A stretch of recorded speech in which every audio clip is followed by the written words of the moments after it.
Welcome to Tenor Tech, where I solve the problems you didn't even know you had. You start by preparing the essentials and taking the first action now. Clear a 1x3 plot and plant fast tree saplings. Once planted, water immediately and add a thin mulch layer to retain moisture. This speeds root establishment.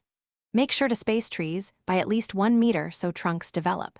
You'll see early height growth in days rather than weeks, which is critical because only mature trunks yield usable logs in the only way this garden produces them. Once the saplings are stable, shift into steady trunk building care. You water on a strictly timed schedule and feed with a balanced NPK to promote woody growth rather than foliage. Prune small lateral shoots so the tree channels energy into a single central leader. This produces straight, usable logs. Rotate tasks between plots so each tree gets consistent attention. You'll be measuring diameter weekly, and only when trunks reach the target thickness do you proceed to the harvesting step. You harvest by cutting at the base when trunks reach the target diameter. Direct the fall safely using wedges and a clear escape route.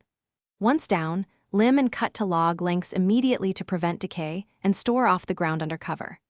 If growth stalls or trunks are thin, check soil pH, moisture, and pests, adjust fertilizer and irrigation, or replace saplings. Make sure to replant in the same spot to maintain a continuous, only way supply of logs from your garden. Thanks for watching. Subscribe to keep your life in tune.